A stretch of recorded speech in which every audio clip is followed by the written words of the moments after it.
Hello friends, कैसे आप लोग? आशा करते हैं आप सभी अच्छे होंगे, मस्त होंगे, तंदुरुस्त होंगे और अच्छे से स्टडी कर रहे होंगे। तो चलिए फ्रेंड्स, आज हम इस वीडियो में कराने वाले हैं एसएसटी के 50 मोस्ट इम्पोर्टेंट क्वेश्चन जो कि आपको एग्जाम में होते हैं, उसमें आपको क्वेश्चन देखने को मिलेंगे। ठीक है, ये हमारे चैनल पर सिर्फ सोशल साइंस के जितने भी होंगे, या वह क्लास 6 से हो, 7, 8, 9, 10, 11, 12 यानी 6 से लेकर 12 तक के एनसीईआरटी के जितने भी टॉपिक होते हैं, या पॉलिटिकल हो, हिस्ट्री हो, जियोग्राफी हो, सिविक्स हो, या करेंट अफेयर या जनरल इवेंट्स का हो, सभी का आपको क्वेश्चन आपको इस वीडियो में मिलेगी। और इसमें खास बात यह है कि हम जो क्वेश्चन सेट किए हुए हैं, सभी क्वेश्चन टॉपिक बाय टॉपिक, इतिहास से कुछ क्वेश्चन है, कुछ अर्थशास्त्र से है, कुछ ज्योग्राफी से है, कुछ इकोनॉमिक्स से है, ठीक है, और कुछ बिहार जनरल से है और कुछ जनरल अफेयर से भी है। तो यहाँ से मोस्ट इंपोर्टेंट क्वेश्चन है जो कि आपको एग्जाम में क्वेश्चन लगते हैं। ठीक है, तो वीडियो को लास्ट तक जरूर देखिएगा, अपने दोस्तों फ्रेंडों के साथ भी शेयर जरूर कर दीजिएगा। तो चलिए सबसे पहले यहाँ से हम स्टार्ट करते हैं हिस्ट्री का। बता दें, ये बिहार डीएलएड परीक्षा के लिए स्पेशल क्लास हो रहा है हमारे चैनल पे, जो कि सोशल साइंस से 50 महत्वपूर्ण वस्तुनिष्ठ प्रश्न और इसके साथ साथ आंसर भी आपको देखने को मिलेंगे। तो टॉपिक बाय टॉपिक है, जैसे कि यहाँ पे देख सकते हैं हिस्ट्री का, इतिहास का है, उसी तरह से सभी टॉपिक में मिलेंगे। ठीक है, चलिए यहाँ से पहला क्वेश्चन आ गया आपके पास, ये आ गया पहला क्वेश्चन। क्या कहता है पहला क्वेश्चन, उसको ध्यान से समझते हैं। ठीक है,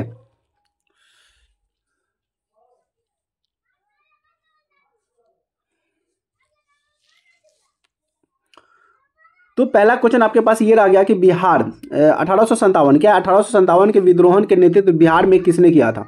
तो 1857 का जो विद्रोहन हुआ था बिहार में, उनका जो नेतृत्व जाता है ये कुंवर सिंह, क्या है, वीर कुंवर सिंह के बारे में, जो बिहार के थे।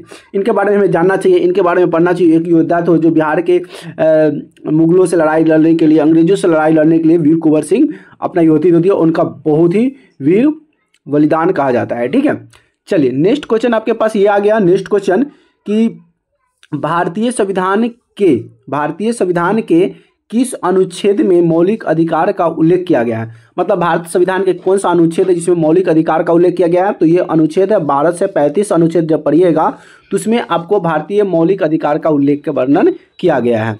चलिए नेक्स्ट क्वेश्चन ये रहा। नेक्स्ट क्वेश्चन आपके सामने क्या कहता है कि महात्मा गांधी ने भारत छोड़ो आंदोलन कब शुरू किया था? महात्मा गांधी जो है भारत छोड़ो जो आंदोलन शुरू किए थे, वे 1942 में किए थे। कब किए थे? 1942 में शुरू किए थे। ठीक है, चलिए अगला क्वेश्चन ये रहा आपके सामने। क्या कहता है कि नालंदा विश्वविद्यालय की स्थापना किसने किया था? तो नालंदा विश्वविद्यालय की जो स्थापना किया था, ये किया था कुमार गुप्त ने किया था। और यहाँ पे जो सबसे दुनिया का, यानी कि पढ़ सकते हैं कि विश्व का सबसे बड़ा, यानी कि सबसे बड़ा या पहला बोल दीजिएगा विद्यालय कौन था? तो ये नालंदा विश्वविद्यालय था। मतलब देश विदेश के लोग सब यहाँ पे पढ़ने आते थे।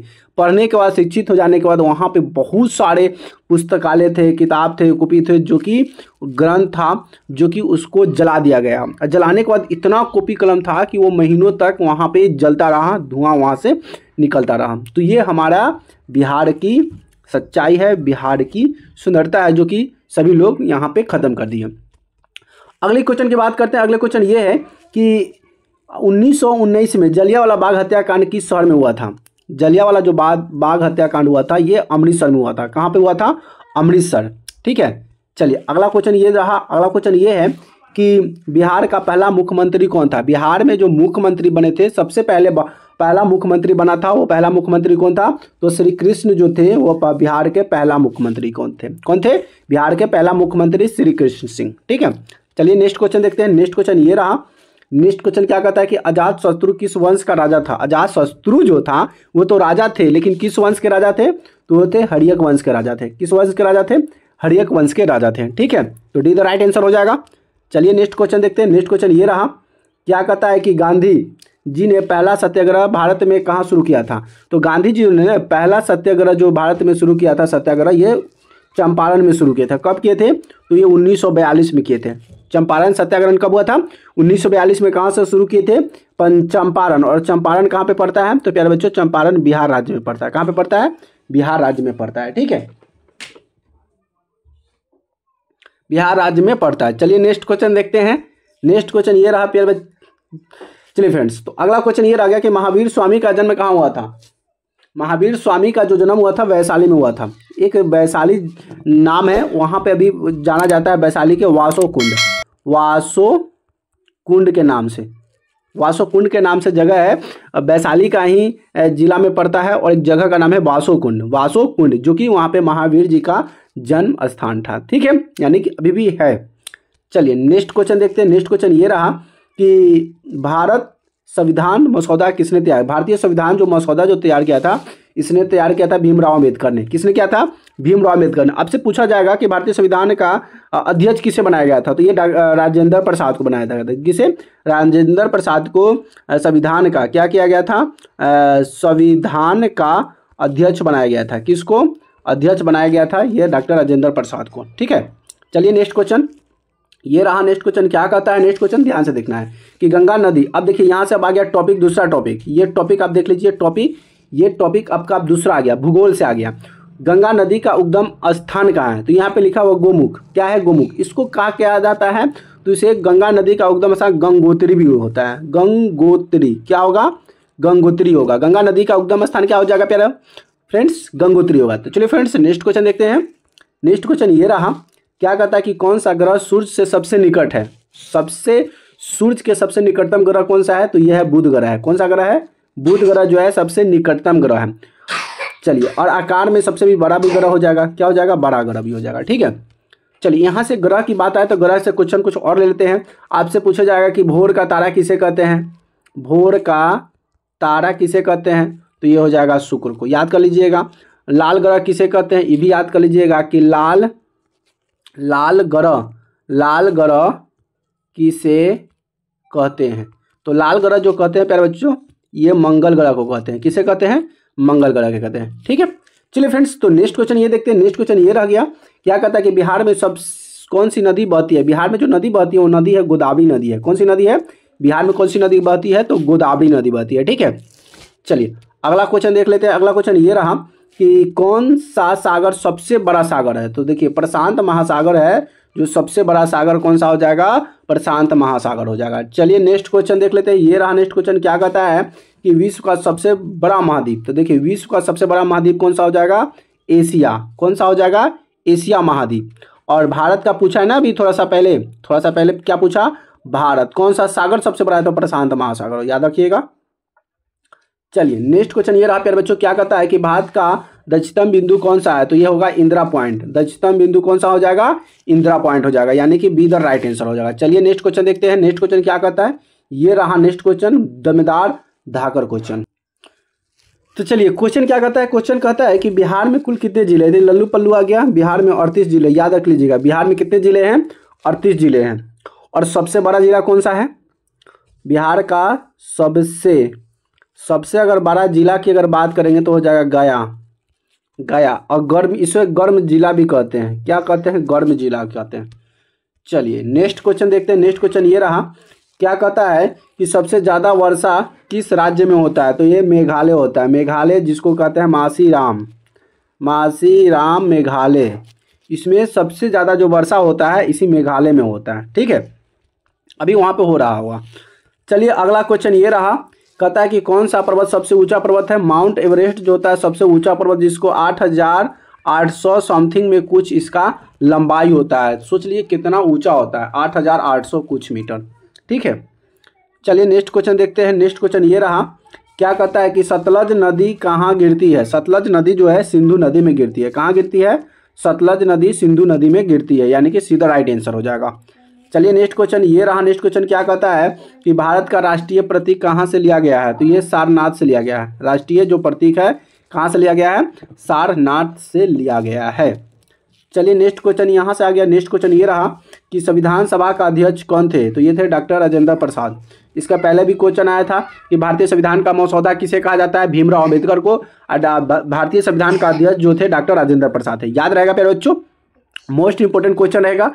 एक क्वेश्चन से ही आपका 2 क्वेश्चन संपर्क में यानी कि कंठस्थ हो जाएगा। क्या हो जाएगा कि संविधान सभा के अध्यक्ष कौन थे? तो डॉक्टर राजेंद्र प्रसाद। और संविधान सभा का जनक किसे कहा जाता है? तो संविधान का जनक कहा जाता है भीमराव अम्बेडकर को कहा जाता है। ठीक है, चलिए नेक्स्ट क्वेश्चन देखते हैं। यहाँ से ये रहा नेक्स्ट क्वेश्चन, क्या कहता है कि भारत का राष्ट्रपति कितने वर्षों के लिए चुना जाता है? तो भारत का जो राष्ट्रपति है 5 वर्षों के लिए चुना जाता है। कितने वर्षों के लिए?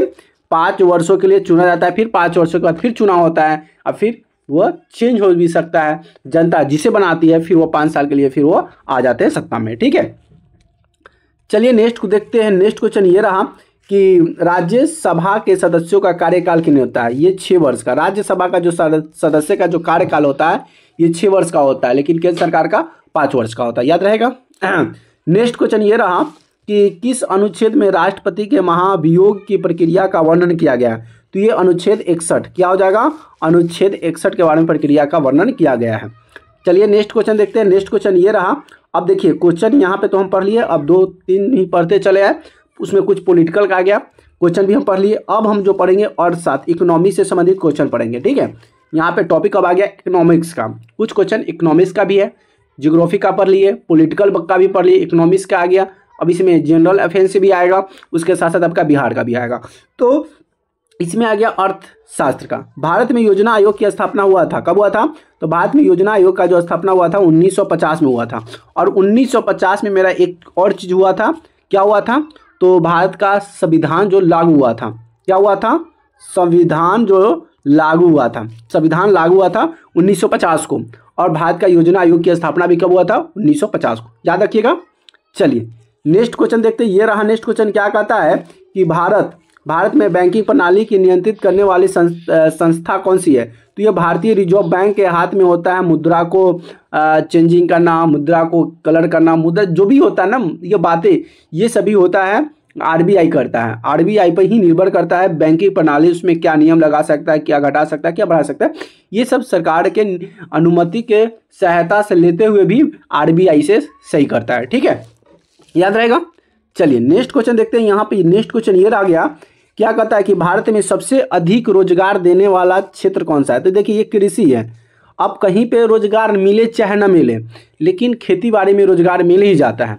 किसी का गेहूँ काटना है, किसी का धान रोपना है, किसी का मकई काटना है, किसी का खेत में कुछ भी काम होता है। महिला सबसे ज़्यादा महिला गाँव में आपको मिल जाएगी, उसके बाद पुरुष मिल जाएंगे। तो भारत में सबसे अधिक रोजगार देने वाला जो क्षेत्र है वह कृषि क्षेत्र है। और कृषि क्षेत्र पर 50% जो आबादी जो है ये कृषि पर ही निर्भर रहता है, खेती बाड़ी पर ही। ठीक है, इसलिए इसे प्राथमिक क्षेत्र भी कहा जाता है।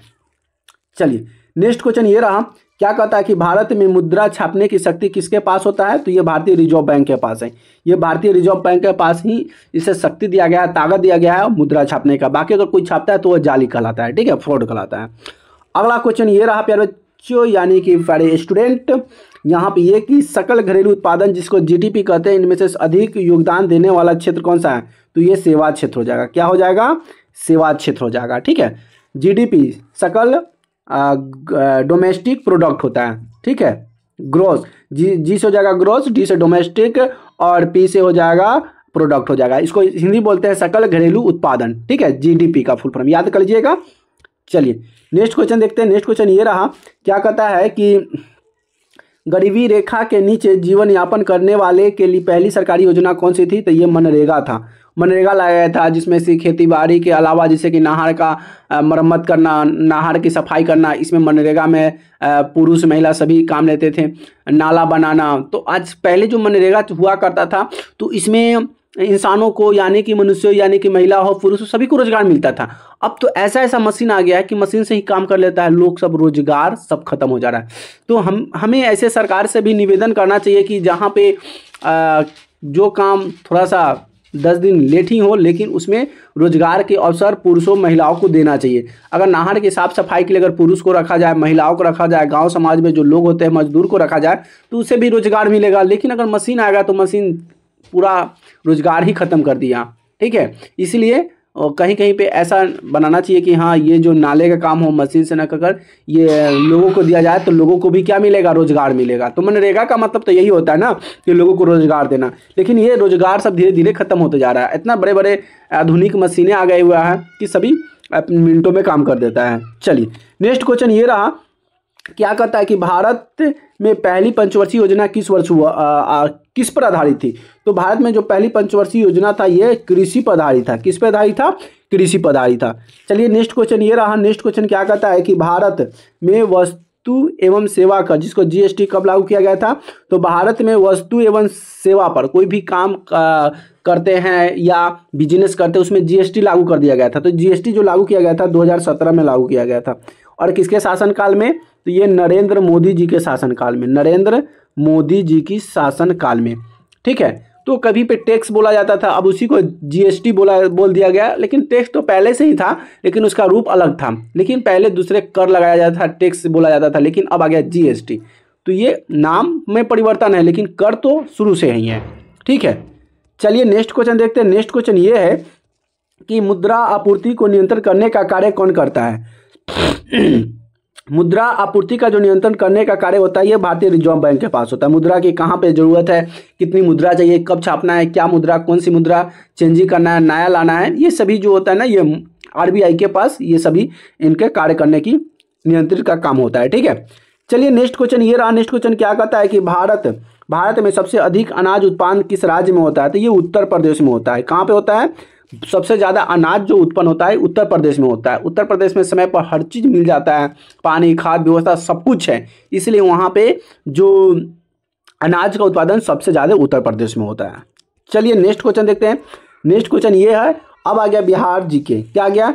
बिहार जीके आ गया। अब बिहार से रिलेटेड जितने भी इंपॉर्टेंट क्वेश्चन बिहार से भी पूछे जाते हैं। भाई बिहार रिलेटेड का एग्जाम और बिहार का क्वेश्चन न पूछे, ऐसा तो हो ही नहीं सकता है।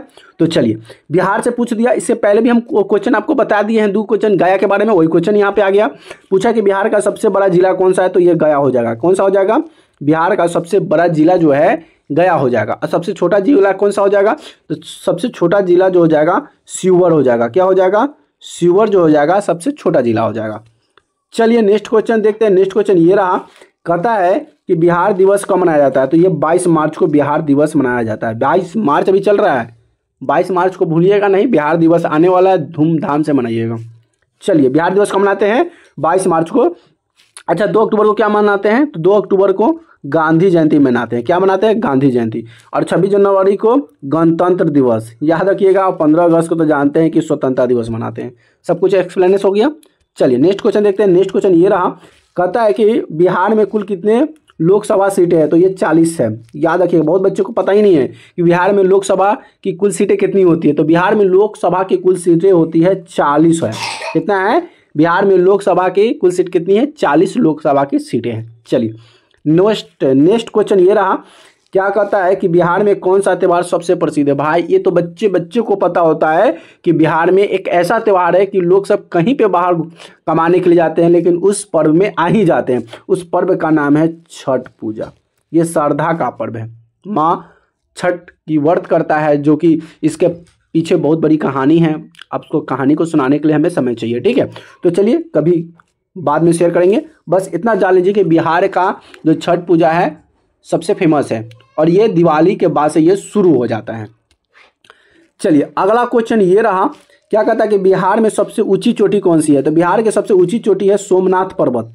बिहार में बहुत ऐसे बच्चे हैं, बहुत सारे ऐसे युवा हैं, बहुत सारे ऐसे आदमी भी है जो बिहार के बहुत अच्छे चीज़ को जानते नहीं है, बिहार में घूमे भी नहीं है। दूसरे जगह जाएंगे घूमने, लेकिन ये घूमे नहीं। अब बताइए बिहार में सबसे ऊंचा चोटी भी है सोमनाथ पर्वत।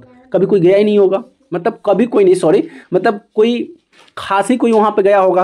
अधिकतर तो नहीं जाता है, क्योंकि ये सब जानता ही नहीं है। बस अपने राज्य से दूसरे राज्य में जाता है घूमने के लिए। लेकिन अपने राज्य में भी बहुत अच्छी सी चीज़ है जो हमें घूमना भी चाहिए। ठीक है, तो बिहार का सबसे ऊंची चोटी कौन सा हो जाएगा? सोमनाथ पर्वत हो जाएगा। चलिए एक दिन प्लान करते हैं घूमने का। अगले क्वेश्चन ये रहा, क्या कहता है कि बिहार के पहले राज्यपाल कौन थे? तो बिहार के जो पहले राज्यपाल थे रामदास दौलत राम थे। कौन थे? रामदास दौलत राम जो थे बिहार के पहले राज्यपाल थे। और एक और चीज़ आप यहाँ से रिपीट कर लीजिए कि बिहार के प्रथम क्या था? मुख्यमंत्री कौन थे? तो बिहार के प्रथम जो मुख्यमंत्री थे कृष्ण थे। कौन थे? श्री कृष्ण। याद रखिएगा, यहाँ पे लिखने में थोड़ा सा प्रॉब्लम है, हाथ से नहीं हो पा रहा है, इसलिए याद रखिएगा श्री कृष्ण थे। क्या थे? श्री कृष्ण थे। चलिए अगला क्वेश्चन देख लेते हैं। अगला क्वेश्चन ये रहा कि बिहार का कौन सा नगर सिल्क सिटी के नाम से प्रसिद्ध है? सिल्क सिटी कहा जाता है, सिल्क सिटी। ठीक है, तो वो कहा जाता है भागलपुर को कहा जाता है। क्या कहा जाता है? भागलपुर को सिल्क सिटी के नाम से जाना जाता है। ठीक है, अच्छा एक चीज़ और बता देते हैं, पटना का फेमस चीज़ क्या है? तो पटना का फेमस चीज़ है लिट्टी। क्या है? लिट्टी चोखा है। उसके बाद मुजफ्फरपुर का लीची है, जो कि लीची, जो कि पूरे विश्व में प्रसिद्ध है, फेमस है। और गाया का है तिलकुट। क्या है? तिलकुट। तिलकुट जो कि संक्रांत में आप खाते हैं ना तिलकुट, वो गया का फेमस है। मुजफ्फरपुर का लीची फेमस है सीजन में। भागलपुर का ये सिल्क सिटी, वहाँ पे सिल्क का जो वस्त्र होता है वह कड़वाड़ वहाँ पे होता है, सिल्क सिटी कहा जाता है। सिल्क मतलब जो ऊन जो बनता है ना, ये छोटे छोटे कीड़े वाले, सिल्क, उसको कहा जाता है। पटना जो कि लिट्टी चोखा होता है, ये फेमस है। जाओ तो यहाँ पे चीज़ का फेमस चीज़ का आनंद लेना चाहिए। चलिए नेक्स्ट क्वेश्चन देखते हैं। नेक्स्ट क्वेश्चन ये रहा, क्या कहता है नेक्स्ट क्वेश्चन कि महात्मा गांधी सेतु किन दो शहरों को जोड़ता है। सबसे पहले बात कर लेते हैं कि महात्मा गांधी जो सेतु जो है ये क्या है। तो देखिए पटना जो है, पटना के ऊपर एक वृक्ष बनाया गया है। यहाँ पे पानी पानी पानी पानी हो गई, ये पानी है। और ये बीच में क्या है? ये वृक्ष है। इसी वृक्ष को कहा जाता है, यानी कि गांधी सेतु कहा जाता है। किसे कहा जाता है? गांधी सेतु। ये पुल बहुत पुराना था, अंग्रेज के ज़माना का बनाया गया था। अब इसे तोड़कर अब यहाँ पे नीतीश कुमार की सरकार में इस पुल को बना दिया गया है, बहुत मस्त बनाया गया है। तो इसी को गांधी सेतु कहा जाता था। ये पुल है और ये यहाँ पे पटना है, पी से पटना और हा से हाजीपुर, यहाँ से ये रास्ता में आता है, हाजीपुर को जोड़ देता है। तो आपसे क्वेश्चन पूछा कि गांधी सेतु किन दो शहरों को जोड़ता है, तो हाजीपुर पटना याद रखिएगा, ठीक है। चलिए नेक्स्ट क्वेश्चन देखते हैं फ्रेंड्स। नेक्स्ट क्वेश्चन है, बिहार में बुद्ध पूर्णिमा क्यों मनाई जाती है। बिहार में बुद्ध पूर्णिमा इसलिए मनाई जाती है कि बुद्ध के जन्म के कारण ही यहाँ पे बुद्ध पूर्णिमा मनाया जाता है। चलिए नेक्स्ट क्वेश्चन यहाँ पे ये रहा कि बिहार में कौन से राष्ट्रीय उद्यान स्थित है। तो वाल्मीकि राष्ट्रीय उद्यान जो है बिहार में स्थित है, ठीक है। चलिए नेक्स्ट क्वेश्चन देख लेते हैं प्यारे बच्चों। नेक्स्ट क्वेश्चन ये रहा फ्रेंड्स, क्या कहता है विश्व पर्यावरण दिवस कब मनाया जाता है। तो ये 5 जून को विश्व पर्यावरण दिवस मनाया जाता है। अच्छा, इस दिन क्या करना चाहिए? इसी दिन हमें संकल्प लेना चाहिए कि हमें इस दिन हमें एक पेड़ जरूर लगाना चाहिए। एक पेड़ हमें लगाना चाहिए, ठीक है। इस दिन हमें एक पेड़ जरूर लगाना चाहिए। चलिए नेक्स्ट क्वेश्चन यहाँ पे ये रह गया, क्या कहता है कि भारत का राष्ट्रीय खेल कौन सा। ये तो हल्लू फल्लू आ गया। भारत का राष्ट्रीय खेल हॉकी है। अब यहाँ से क्वेश्चन ऐसे भी पूछेगा कि हॉकी का जादूगर किसे कहते हैं। तो देखिए हॉकी का जो जादूगर कहते हैं ये ध्यानचंद्र को कहते हैं। किसे कहते हैं? ध्यानचंद्र को हॉकी का जादूगर कहा जाता है। ये इसको भी याद रखिएगा। और भारत का राष्ट्रीय खेल कौन सा है? हॉकी है। बहुत बच्चा क्रिकेट मानते हैं, क्रिकेट इंग्लैंड का खेल है, ठीक है, इसको ध्यान में रखिएगा। चलिए नेक्स्ट क्वेश्चन ये रहा, जय जवान जय किसान का नारा किसने दिया था। तो जय जवान जय किसान का जो नारा दिया था ये लाल बहादुर शास्त्री ने दिए थे। किसने दिए थे? जय जवान जय किसान के नारा दिए थे लाल बहादुर शास्त्री ने दिए थे, याद रहेगा। चलिए नेक्स्ट क्वेश्चन देखते हैं। नेक्स्ट क्वेश्चन ये रहा कि संयुक्त राष्ट्र यूएनओ की स्थापना कब हुआ था। तो ये हुआ था 1945 में हुआ था। कब हुआ था? 1945 में हुआ था। चलिए नेक्स्ट क्वेश्चन देखते हैं। नेक्स्ट क्वेश्चन और लास्ट क्वेश्चन और आखिरी क्वेश्चन ये आपके सामने। लास्ट क्वेश्चन आखिरी क्वेश्चन ये है कि भारत में पहला आम चुनाव हुआ था, कब हुआ था? 1951 में हुआ था। कब हुआ था? भारत में पहला आम चुनाव कब हुआ था? 1951 में हुआ था प्यारे बच्चों। तो यहाँ से 50 जो क्वेश्चन है मोस्ट इंपोर्टेंट वीवीआई क्वेश्चन है, जो कि आपको सीधे एग्जाम में क्वेश्चन टकराते हैं, क्वेश्चन पूछे जाते हैं। तो फ्रेंड्स वीडियो कैसी लगी प्लीज़ कमेंट करके जरूर बताइएगा। वीडियो अच्छी लगी तो वीडियो को एकदम दबा कर लाइक कर दीजिएगा। आप लोग वीडियो को लाइक नहीं करते हैं। दूसरी बात, आप वीडियो को शेयर नहीं करते हैं। और तीसरी बात, आप सब्सक्राइब नहीं करते हैं। यार क्या मेरे कंटेंट में इतनी कमी है यार, इतनी मेहनत करता हूँ, फिर आपका एक सब्सक्राइब करने में कुछ जाता नहीं ना, पैसा लगता है ना कुछ लगता है। यार किसी का मोटिवेट बढ़ाया करो यार, मोटिवेट। अगर आप लोग वीडियो को लाइक नहीं करते हैं, वॉच नहीं करते हैं, शेयर नहीं करते, मोटिवेट घट जाता है। अब जितना जुनून के साथ इतना पीडीएफ तैयार करता हूँ, आप सोच नहीं सकते कितना तैयार करने में मेहनत लगता है। और आप लोग को देखने के लिए तो भाई 5 से 10 मिनट लगता है। वीडियो लाइक करने में कोई समय भी नहीं जाता है, सिर्फ एक क्लिक करना रहता है, सब्सक्राइब भी नहीं करते हैं। तो प्लीज़ आप लोग वीडियो देख लिए, उसके लिए बहुत बहुत धन्यवाद। Please subscribe my channel SST mastermind, जहाँ पे आपको NCERT का 6 to 12 जितने भी SST के टॉपिक होंगे सभी हम कराएंगे, ठीक है, और करा भी रहे हैं। तो इसीलिए वीडियो को दबाकर लाइक शेयर कर दीजिए, चैनल को एकदम सब्सक्राइब ही कर लीजिए, क्योंकि अभी मेरे पास जितना साधन है उतना मैं करा रहा हूँ। जिस दिन अगर हम डिजिटल बोर्ड ले लिए उस दिन तो हम धमाका करेंगे, देख लीजिएगा, मज़ा आएगा पढ़ाने में और आपको पढ़ने में भी मज़ा आएगा। अभी भी मज़ा आता है, बस थोड़ा सा डीमोटिवेट हो जाता हूँ, क्योंकि आप लोग वीडियो को लाइक नहीं करते हैं, शेयर नहीं करते हैं और वीडियो को वॉच नहीं करते हैं। तो चलिए वीडियो को यहीं तक अंत करते हैं, फिर मिलते हैं नए टॉपिक में नए वीडियो के साथ। तब तक के लिए जय हिंद, वंदे मातरम।